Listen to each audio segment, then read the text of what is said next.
moving forward. And Taras, I hope I saw that you were on earlier, and we want to, if you can unmute, be able to hear you speak.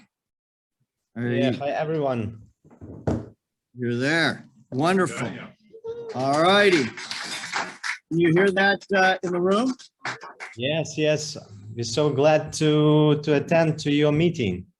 Well, this is wonderful. And so to start this off a little bit, we, with Tom Gump's help, and Amanda was involved in this as well, we were working on a initial grant to help Taras and his wife on a program that they were putting together. And due to the war, that fell apart a little bit. So we wanted to, we've developed a relationship with him, and we've got some questions that we'd like to ask him about life in Ukraine, and I'll get to those here in a minute. But Taras, why don't you introduce yourself? And I believe that's your father, who has been a Rotarian for a long time. And how about just a little bit of an overview here? Yeah, hi to everyone. My name is Taras Bondarenko. I'm a Rotarian from Rotary Club Ivano-Frankivsk. That's Ukrainian district 2232. And together with me on this meeting is my father, Volodymyr. He's actually now a governor this year, and he is also a charter president of our club from 1995, one of the first Rotarian clubs which restored after Soviet Union collapse. Also together with me is my wife, Natalia Sinitsa. She's now a refugee, and she's now, unfortunately, she's not with me, but she's safe. She's in Australia, in Sydney now.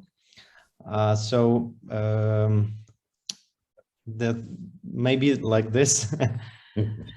And we are honored to be present on your meeting and to talk a bit about our situation in Ukraine and our present project.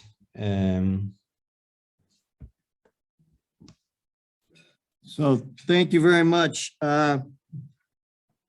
So could you tell us a little bit about what life was like before the war started, and give us a little bit of that transition on how things happened? Actually, just before the war, everybody used to live ordinary life. Okay, we felt like something's going to happen, but no one would believe that it actually will happen. We all, like most of the Ukrainians, thought that it's just threatening from Putin, and that it's like a game. But like everyone had normal plans, like future trips, business. No one would actually expect this happened in this.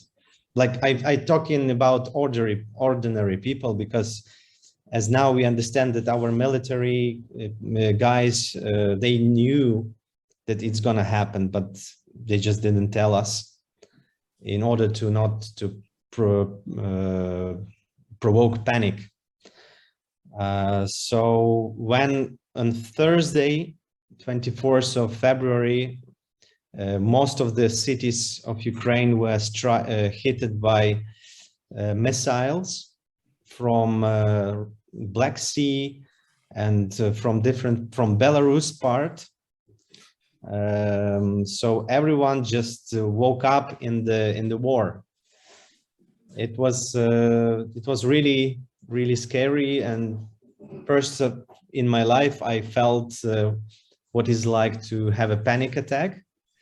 But maybe after half an hour, we started to get together and thinking what we can do, how we can help. So first, what we've done, we went to the stationary web of the blood collection. So that was, I remember that was my first, what we've done with my wife.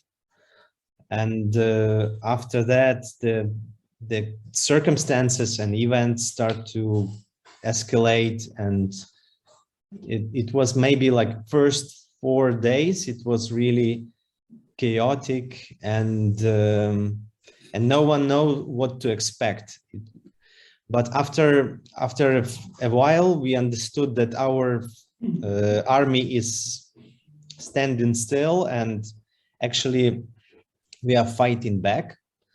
So after that, people started to come down a bit. And just from the very beginning, all community, all society, Ukrainian society was really proactive, and everyone was trying to do at least something to help army, to help people. All people who stayed, they organized in the small groups, who communicate with each other, and started to do logistics, getting humanitarian help. Like all NGOs turned it into like a big front from the back front, I would say, to help army and to help people. So our NGO also decided to do the same. Like we switched a bit from our focus towards like wartime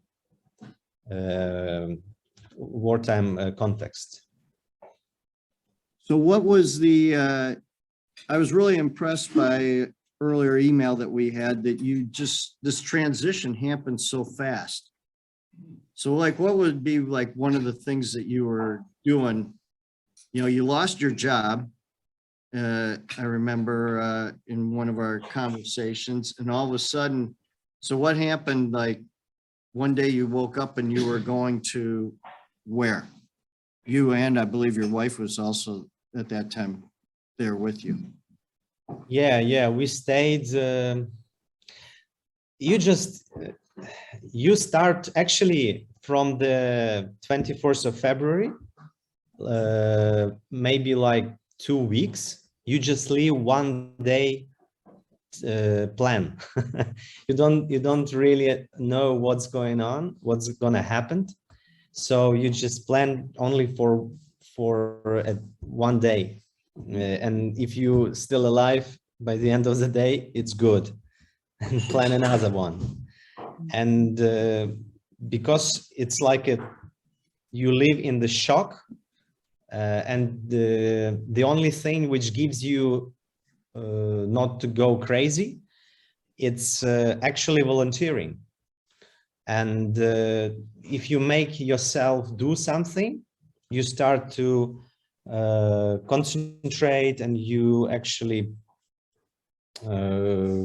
you handle your fear in this in kind of manner. And my father want to tell some his experience a bit, if it's possible. Yes, please go ahead. Вони розповідають про, вони цікавляться, чи взагалі, як відбулося це перехідний стан з не війни в війну, і як таке опинитися. Okay. My name is Volodymyr Bondarenko. I am a district governor, District 2232. My English a little. My son, interpreter, my interpreter. Перш за все, хочу подякувати всьому світу, ротарійцям всього світу за ту підтримку, яку вони надають нам. First of all, I want to thank you to Rotarians of all nations and around the world for that support which they give for us. Тому що 24 числа, коли це почалось, ми взагалі не уявляли, як це таке може бути і що робити. Because 24th of February, all of us didn't know actually what to do and didn't even imagine how to act in this kind of circumstances. Ми знаходимося на Західній Україні. Місто Івано-Франківськ – це Західна Україна. We are situated on the western part of Ukraine. Our city, Ivano-Frankivsk, is the state capital of one of the western states. І від Донецька і Луганська, де вже 8 років іде такий млявий конфлікт, 1000 кілометрів. And from our city to Donetsk, it's around 1,000 kilometers to drive. І от рівно в 6 годин ранку 24 числа в Івано-Франківську прилетіли перші ракети з Росії. And at 6 o'clock in the morning, 21st of February, first missiles hit Ivano-Frankivsk for the first time. І на моїх очах я бачив ці вибухи. Слава Богу, вони були далеко, але зарево від них і дим потім розтягнувся на весь Івано-Франківськ. And I was observing the explosions of those missiles. Luckily, I was situated on the safe distance. Ми зрозуміли, що це серйозно і надовго. We understood that this is seriously and this is for long. На другий день мною був створений спеціальний комітет. On the next day, I initiated the special committee. Який до цього часу, вже сьогодні 55-й день, ми засідаємо зранку і ввечері. That till now, it's already 55th day. We have meetings every day online at evening.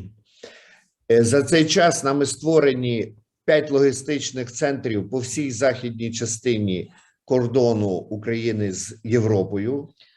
By this time, we organized 5 logistic centers across the border, western border of Ukraine with Poland, Slovenia, Slovakia, and Hungary. І Румунія. And Romania.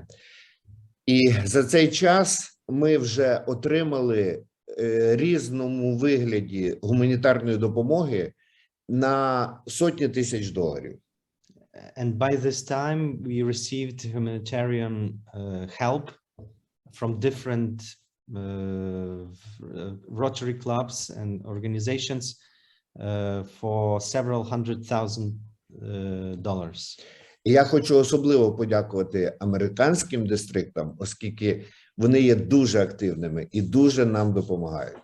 And I want to thank to American districts because they are especially active and helps us a lot. Ми це дуже цінуємо і вважаємо вас саме тими, хто підтримує нас у нашій боротьбі. We value this much, and we are really grateful for your support in our struggle. Okay, this is short. My father can talk for ages, so. Я дуже коротко. Щоб ви розуміли масштаби, 30% ротарійців позбулись роботи. Із 1100 ротарійців України, 1/3 позбулись роботи. Also, like from 1,000 of Ukrainian Rotarians, 30% lost their jobs. 30% виїхали за кордон, змушені були покинути Україну. 30% they are now refugees outside of Ukraine. А половина українців переїхали з східної України в західну. And half of Rotarians switched from eastern states to western part of Ukraine. І це тільки із-за того, що Росії здалося, що вона нас повинна від чогось звільнити. And that's only because Russia decided that they have to release us from something. І тому, крім нашої боротьби, яка потребує фінансового і гуманітарного впливу, нам потрібна ваша підтримка ще і в наступному. Ну, так кажи. Ми вирішили, що, на жаль, нам це тяжко усвідомлювати, але російські ротарійці не мають права бути в ротарі, тому що серед них 83% ротарійців підтримують війну проти України. And we think that most of the Russian Rotarians are not supposed to be in Rotary because 83% of Russians are supporting this war. Тому ми звернулися з відкритим листом і до Шихара Мехти, і до Ради директорів Rotary International виключити Росію з ротарійського руху. And we applied to the head of Rotary International to cancel Russian Rotarians from Rotary International structure. Так як це сталося з Олімпійським комітетом, УЄФА, всіма мистецькими організаціями, весь світ повинен показати своє ставлення до Росії. As it happened to all other organizations where Russia now used to be in. Я дякую вам за вашу підтримку і знаю, що разом ми переможемо і перемога буде за нами. I thank you for your support and I believe that together we win and the Ukraine will be the winner. Thank you. Thank you for that overview.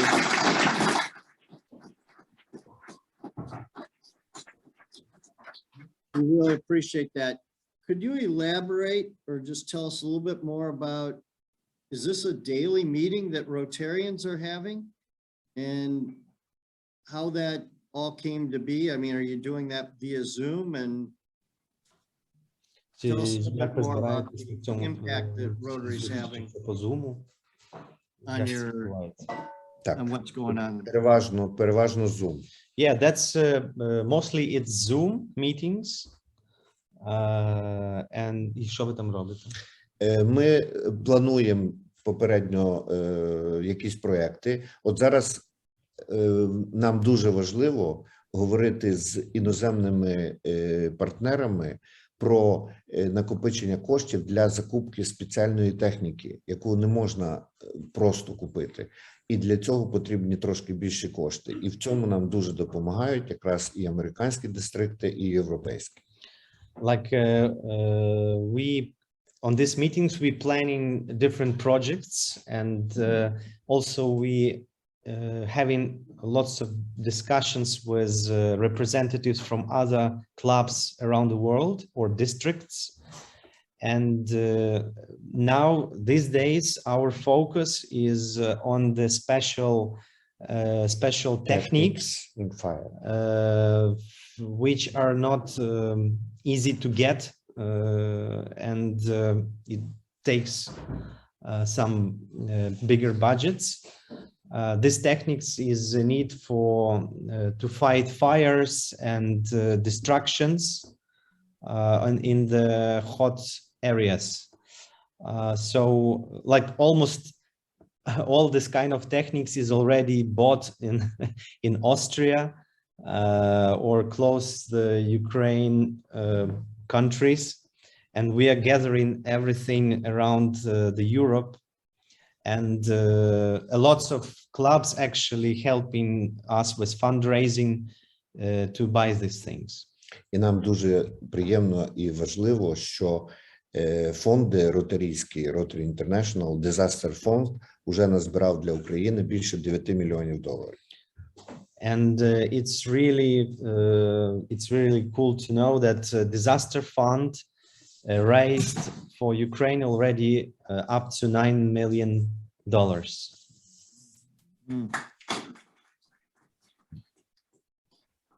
Taras, can you tell us about, you were thinking about changing your focus on refugee mental health? Is that part of your future endeavors, or where do you see things going forward? Yeah, actually, I wanted to, maybe my wife Natalia, she can tell a bit in details about that. We together in this project, and she's now handling this special mental health part. Natalia, please. Thank you.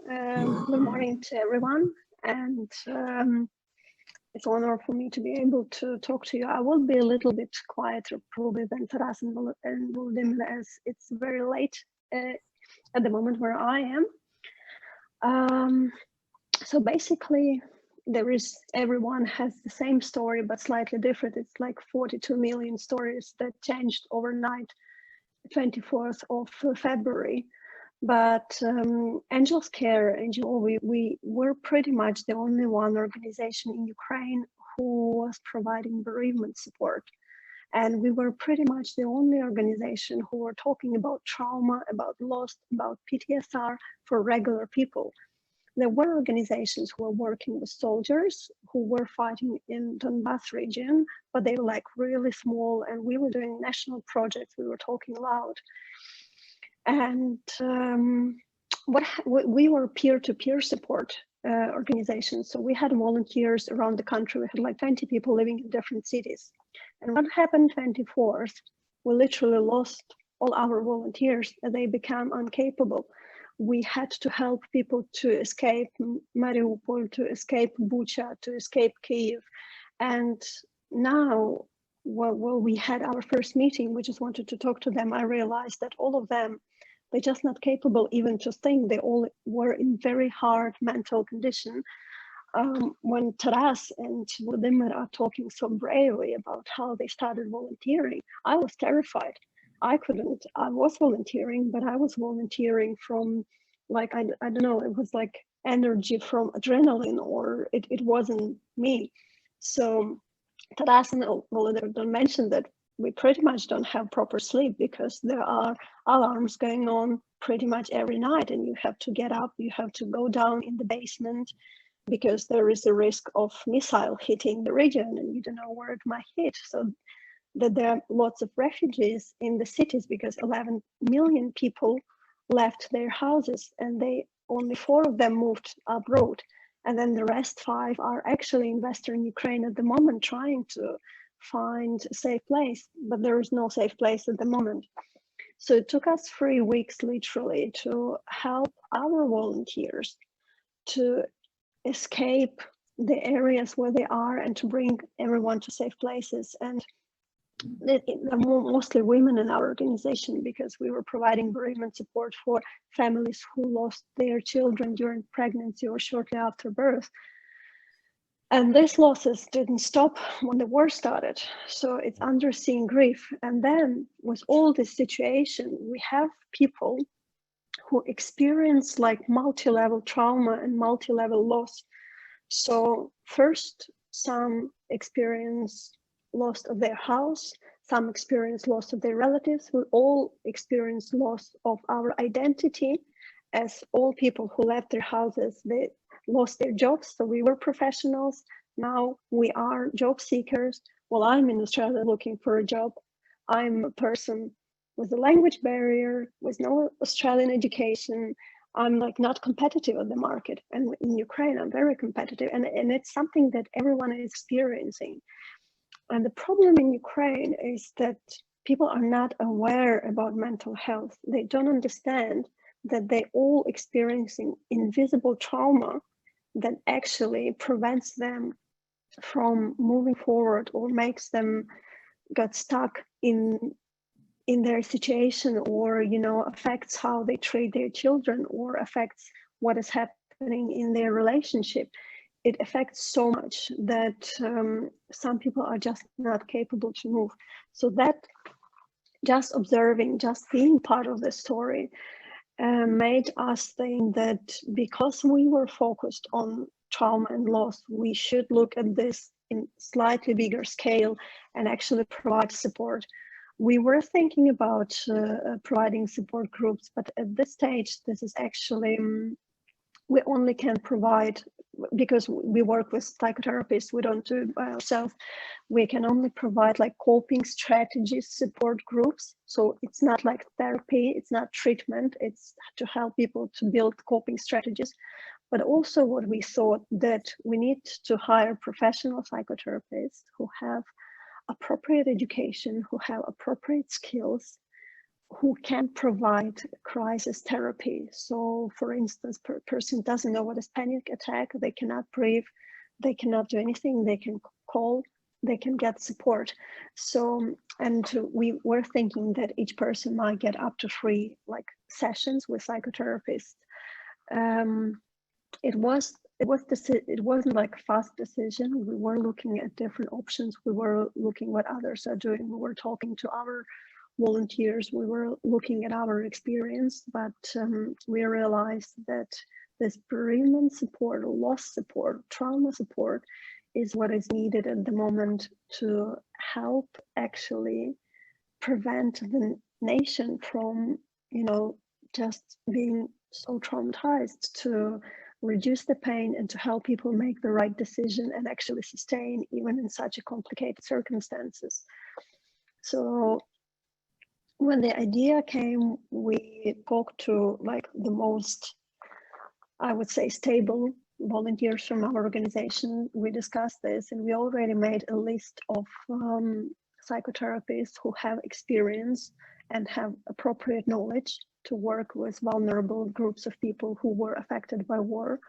We also started already thinking about informational campaign to make people aware, like to normalize their feeling, to normalize their emotions. At Angels Care, we had like 8,000 followers on Facebook, and this is a lot.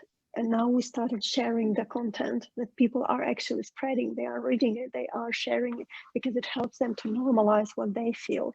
But we know that sometimes normalization is enough, not enough, especially if people saw crime, or like some of our volunteers, they spent 3 weeks in a basement and they were actually cooking food from potato peels because there was nothing else to eat. That these are family from Bucha region, they managed to escape. But the level of trauma they experienced is extreme. And now they are refugees and they have to build their life from scratch in a place where they are no one. So it's extreme and complicated loss. And that's understanding that and understanding how support can help.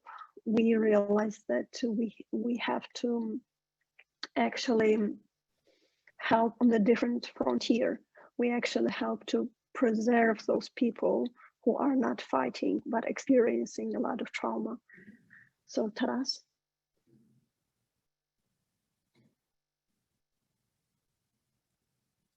Taras, you're on mute, but that was a great overview there. And Taras, back to you. Yeah, so as Natalia said, we switched, I spoke to our mentor from USAID, who was providing us with support regarding to our global grant project, the Rotary grant and USAID grant. And he suggested to me that just your previous project is better to pause it, to freeze it for a while until the war ends, And now, if you want to do something else, it's better to apply for funds which Rotary, like our district, gets from crisis fund. So we actually did it. We wrote another project. It's a special mental service to run the phone line and online service with psychotherapists, plus what Natalia already mentioned, the different creation of different mental health content through social media. And we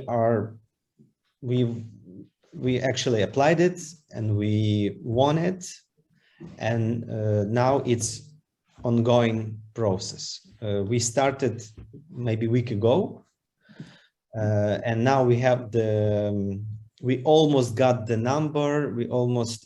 I think this week we will start the support line, and we will start to receive first people who need this help. Plus the content is already started, and we already spreading online information online, and it shows pretty good results of engagement, which give us inspiration to move forward. So let's see.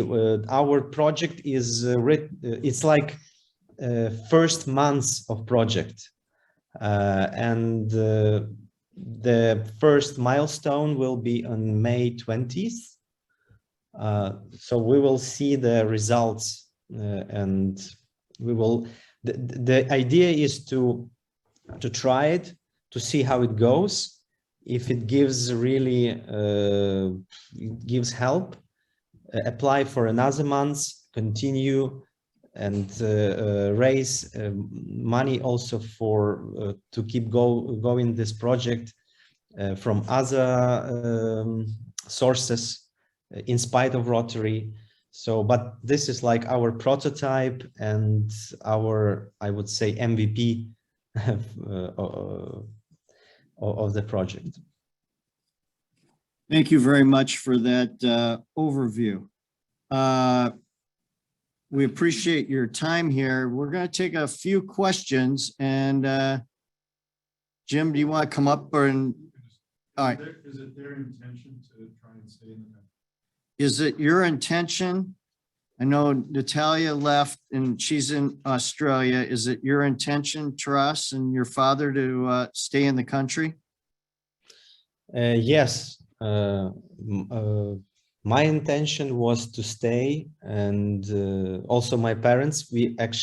My parents has ability to leave because of the age.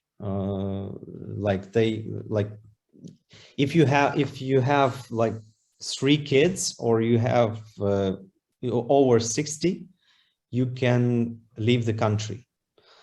Or if you're women or children, it's like everyone can leave. And me and Natalia, first we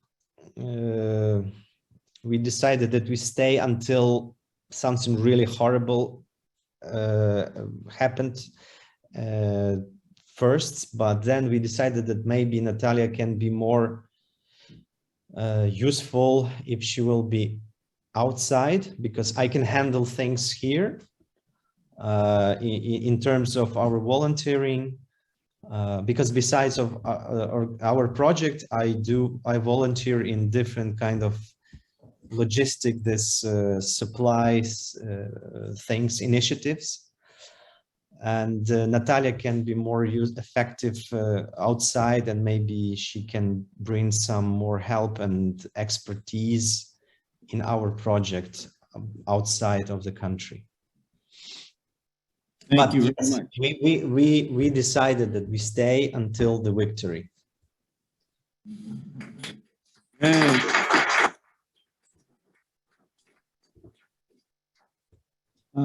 David?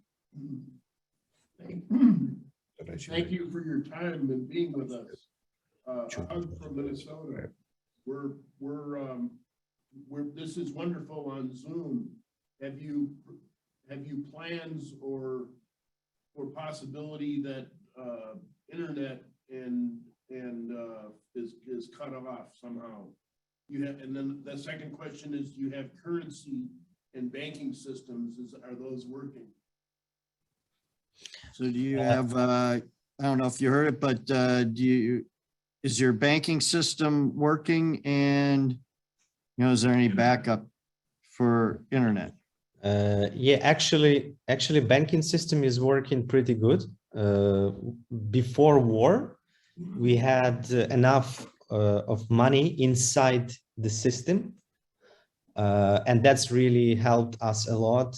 And the currency is really now is blocked by National Bank, so it's like 29.25.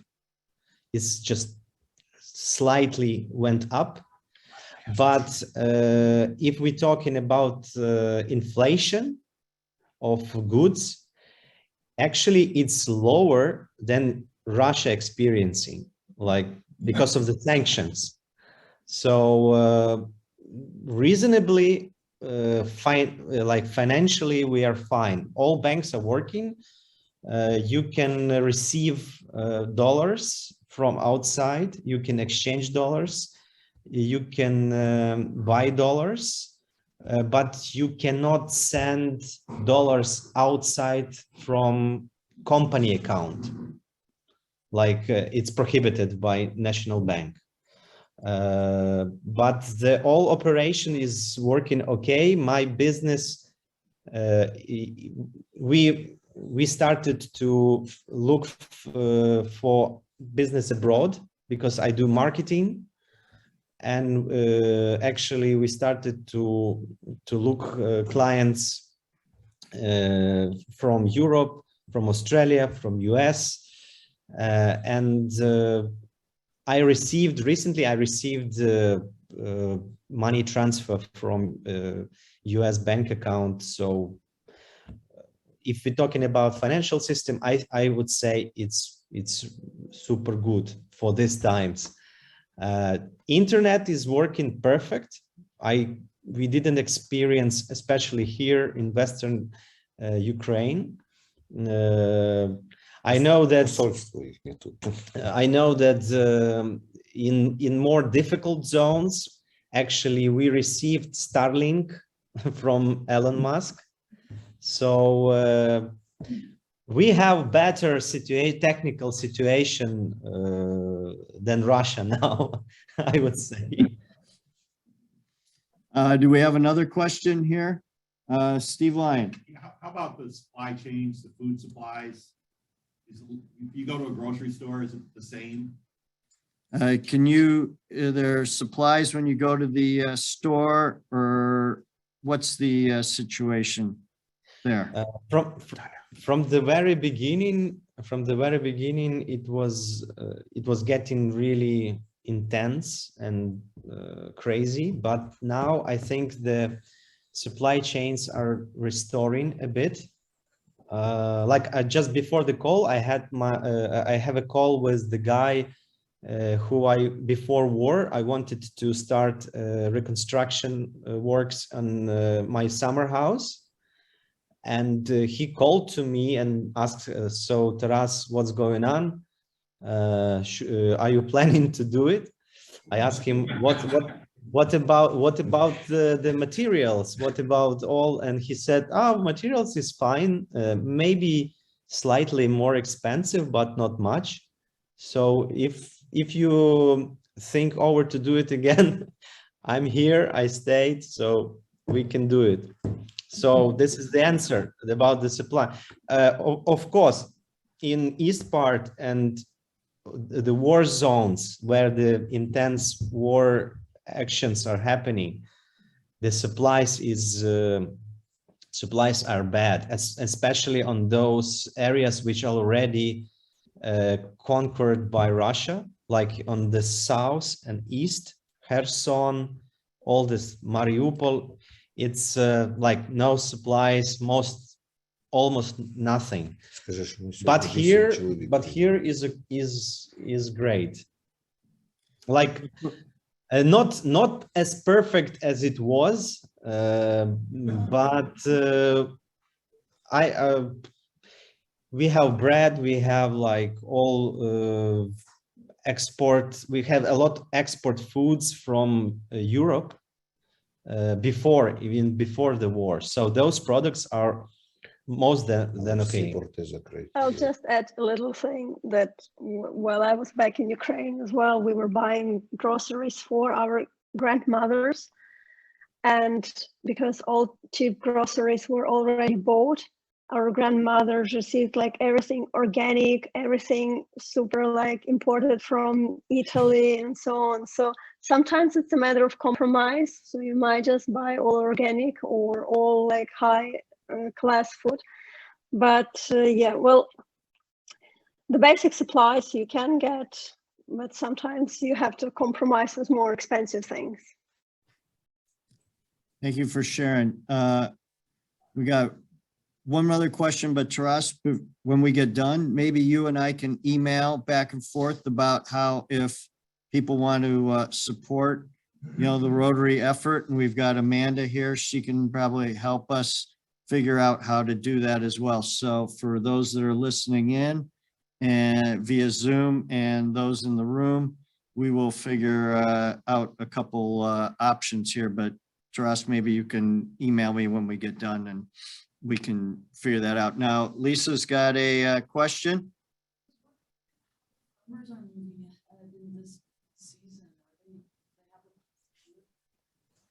So one of the questions is the agricultural farmers, are they able to, do you have any idea, are they able to plant or? Yeah, it's a good question. And actually 30% of our fields now gone, like our farmers cannot start the farming season on those lands. So 30% minus, but the rest is okay. It's functional, especially like central Ukraine, Western Ukraine, all fields now is working out, like all activity, farming activity is as it should be. Але друга проблема порти. But one of the main problem is even not the fields, it's ports, because we cannot, because no ports are working. Like so we have like 2 million tons of grains which we cannot supply anywhere, and the railway cannot handle this kind of amount. So Odessa port, all ports in that Mykolaiv port is not functioning, and that's the main problem. Like we have grains, but we cannot deliver them. Але після того, як крейсер Москва пішов прямо туди, де треба, буде краще. But luckily the Moscow battleship has gone, and we are looking forward that this situation will turn into better. So we are waiting for the new rockets from Great Britain, and luckily we will run the ports in I would say in a month if the fights will be on our side. All right, well, we are there, Taras, do you have any other questions or comments or anything that you'd like to, Natalia or your father, like to make to our group? We've been very grateful, and we don't want to take advantage of your generosity with your time and your very candid and direct comments. Is there anything else that you'd like to say to the group here? Чи якісь повідомлення що ти хотів сказати?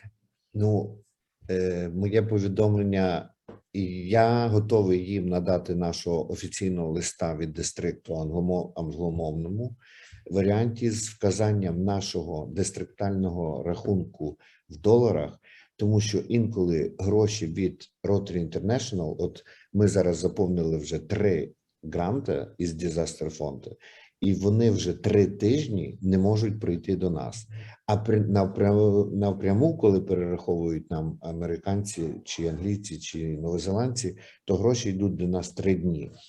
Okay, my father say that there is an issue with like bureaucratical issue with disaster fund, because we have difference when money comes from disaster fund, they goes around like couple weeks, and that's why we opened a direct account for our district, which is situated in Poland. No. And in Ukraine, and if Міжнародному банку in international bank, and if there is anyone or if any district want to help, it's faster and better to do it directly to the district account than go through the disaster fund. 3 дні It's like 3 days вони to deliver money to our account compared to 3 weeks when the money goes щоб вони from the program. розуміли, ми за ці 55 днів вже отримали біля $200,000, і вони всі роздані у вигляді харчів, медикаментів. We already received directly almost $200,000. And they are all applied for needs, and everything already В основному це send дуже it важливі. to the frontier or to the places where it's І needed. громади. Usually it's medicine and things, medical stuff for army. Так, і це дитяче харчування, це And also гігієна. food and hygiene І elements. це так важливі генератори, тому що в деяких містах вже місяць немає світла взагалі. Also, one of the needs is generators, electric generators, because now lots of villages and cities has no electricity, А вночі мінус. and during the night it could be even still it could be sometimes minus. So it's like this kind of things the Rotary is now helping with: generators, special techniques, medicine, hygiene, food. Yep. All right, well, I'd like to thank you, Taras, you and your father, Natalia. Did you have something, Natalia, you I'm want to say? sorry. Yeah. I would like to. And at the beginning, you showed this phrase like that there are no soldiers without wounds after the war, and I will be short. I think this war, like all Ukrainians, are soldiers, whether they are on the real frontier, whether they are on frontier of volunteering, or whether they are on the frontier of economics. We all are soldiers, and unfortunately, after this war, we all will have our wounds. So thank you for supporting us and helping us at least to preserve those wounds to become bigger. So I appreciate for your club's time as well, and for giving us a chance to talk. So thank you so much for that.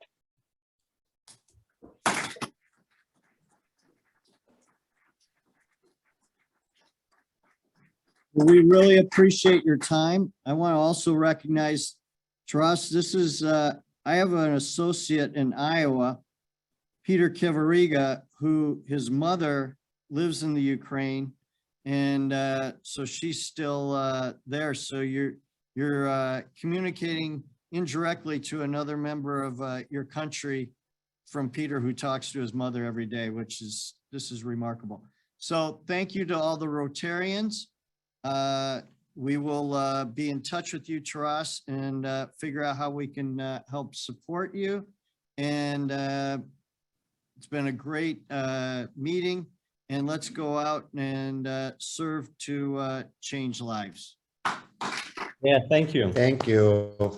Thank you so much. It was a pleasure to be part of your Rotary meeting and breakfast. And I wish a safe sky to all around the world. And together we will fight these dark times.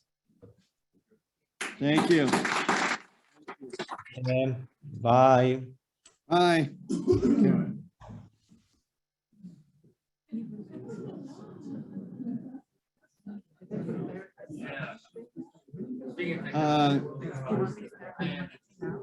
Yeah, all right.